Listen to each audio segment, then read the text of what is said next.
Hello, everyone, and welcome back to the countdown of the top 100 NASCAR Cup Series races in history. This is part 6. Let's get it. At number 60 is the 1965 Motor Twin 500 at Riverside. It was the first race of the season. It was held on Sunday, January the 17th. Parnelli Jones started on the pole and led the first 36 laps. 26 of 43 cars went out with mechanical problems, and there was multiple spins. However, since it was a road course, they weren't throwing many cautions, so there was only 2 on the day, but there was plenty of incidents throughout the race, which lasted 5 hours and 41 minutes. There were 7 lead changes on the day, the first coming when Parnelli Jones dropped out with a valve problem and he finished 32nd after going behind the wall. Road course veteran Dan Gurney led a race-high 126 laps. Front-runner Ned Jarrett hit the wall and his car caught on fire when he went to the pits on lap 95. He finished 19th. As the laps wounded down, AJ Foyt led 12 laps and was battling Dan Gurney for the win. With 15 laps to go, AJ Foyt lost his brakes and had a horrific crash in turn 6. Foyt was credited with the 10th place finish, and he suffered multiple injuries which kept him out for months. Dan Gurney went on to collect his 3rd career win in his NASCAR career, all of which were at Riverside International Speedway. This next race, I couldn't find a whole lot of photos or videos about it, but it's the 1973 American 500 at North Carolina Motor Speedway, which is now known as Rockingham. It was the final race of the season, and it was held on October the 21st in front of 48,000 people. Heading into the race, Benny Parsons led in the points over Cale Yarborough, but on lap 13 he was involved in a 6-car pileup that brought out the first caution of the race. Parsons took his car behind the wall where his team volunteers, Ralph Moody, and his crew of 20 people fixed his car and got it back out on the track 136 laps down. Parsons would finish 28th after vibration issues, but it was enough to hold off Cale Yarborough to win the championship.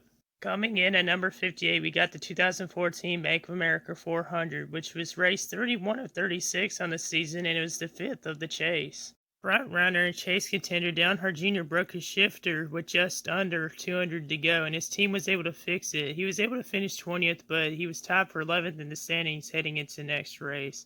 With 89 to go, Logano wrecked Danica Patrick, and contender Ryan Newman spun to avoid the accident. With 7 to go, Brian Vickers blew an engine, setting up a final restart with a 2-lap sprint to the finish.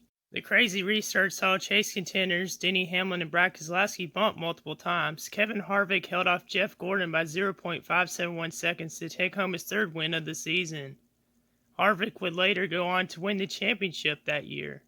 However, Harvick's win was overshadowed by post-race fireworks as Brad Keselowski bumped into Hamlin and then later would bump into Kenseth on pit road and into the back of Tony Stewart. In turn, Tony Stewart then backed up and ran into the front of Brad Keselowski. Denny Hamlin would then attempt to try to go after Brad Keselowski in the garage, and then Matt Kenseth did, in fact, and they got into a scuffle which happened between the haulers of Brad Keselowski and his teammate Joey Logano. Hamlin dropped to 7th in the standings, Kenseth 9th, and Brad Keselowski 10th. Number 57 was the 1985 Valleydale 500 at Bristol Motor Speedway. The race was scheduled to run on Sunday, March 31st, but was postponed 6 days because of rain. On lap 9, a multi-car crash brought out the first caution of the race. The wreck involved Darrell Waltrip, Lake Speed, Bill Elliott, among others. Kyle Petty led 14 laps and finished 16th, and Darrell Waltrip worked his way back up toward the front despite having a torn-up race car. On lap 132, despite leading 54 laps early, Bobby Allison's steering wheel fell off and he hit the wall. He was given another steering wheel and he drove home to 13th, 27 laps down. There was 18 lead changes during the race and 14 cautions. Dale Earnhardt led 214 of 500 laps. Ricky Rudd led 163 and battled Earnhardt for the win in the closing laps. Earnhardt almost got spun by a lap car, but was able to catch back up to Rudd and took home the victory by over 1 second. This race was kind of controversial to put on the list, but I really enjoyed watching it, and I think it was one of the best Bristol races of all time. This next race was the 1989 Winston All-Star race at Charlotte Motor Speedway. This race had become quite memorable, but I did not find this race very entertaining, but I feel like I had to put it on the list. Pole sitter Terry Labonte led the first lap, but wouldn't lead any others, and he would finish 14th. On lap 4, Kyle Petty crashed hard in turn 3, and Richard Petty, his father, spun as well. Kyle Petty was credited with the last place finish, and Richard would come home 16th, a lap down. Rusty Wallace won the first of 3 what we now call stages, and Darrell Waltrip won the second, setting up a 10-lap shootout to the finish for the last stage. Darrell Waltrip led 54 laps, and Rusty Wallace led 69, and the two battled for the win. Coming to the final lap, Rusty Wallace got into Darrell Waltrip off turn 4, and Waltrip spun in the infield.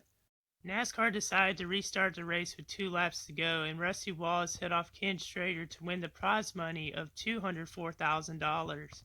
Darrell Waltrip came home in 7th.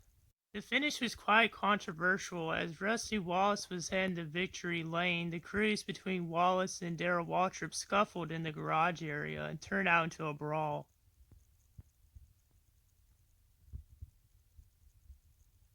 Waltrip was furious after the race and said NASCAR should have placed him first on the final restart since he got ran over, and that he hopes Rusty chokes on the $200,000 prize money.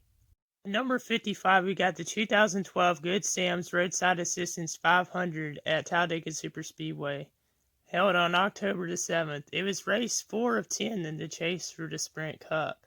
The race was very intense and competitive as there was 54 lead changes and 13,069 green flag passes, which means 76 per lap. On lap 17, Carl Edwards and Cole Witt hit the wall, bringing out the first caution of the race. Chase contender Matt Kenseth had a near scare as he came down in front of his teammate Greg Biffle and almost spun out. Jimmy McMurray led a race high 38 of 189 laps. Kenseth led 33 and Greg Biffle 16. On lap 100, Kurt Busch spun and hit the inside wall after contact from McMurray.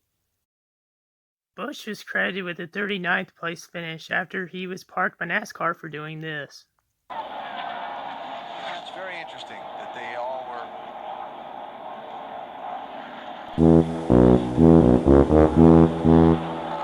As the laps wound down, people feared that there would be a big wreck as the field went 4 to 5 wide and the action got more intense.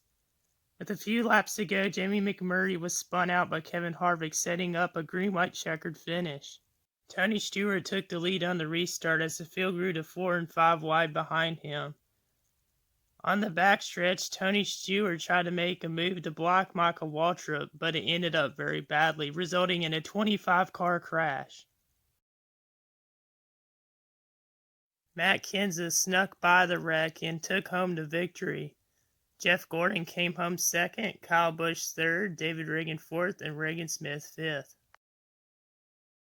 The wreck collected multiple drivers that were in the chase, including Clint Bowyer, Dale Earnhardt Jr., Tony Stewart, Kevin Harvick, and Jimmy Johnson. Jimmy Johnson got his car fired up but couldn't bring it back to the pits, so he hitched a ride with Dale Earnhardt Jr. Brad Keselowski barely escaped the crash and finished 7th. Keselowski would later hold off Jimmy Johnson to win his first career NASCAR Sprint Cup championship. Here's a look at the standings after the race. A few days later, Dale Earnhardt Jr. suffered headaches and later announced that he was still having concussion symptoms from a crash during a tire test at Kansas Motor Speedway. Dale Earnhardt Jr. would miss the next 2 races and his hopes to win a championship were over. Thank you all so much for watching today's video, and if you haven't yet, please follow/subscribe and hit the like button. See you on the next one.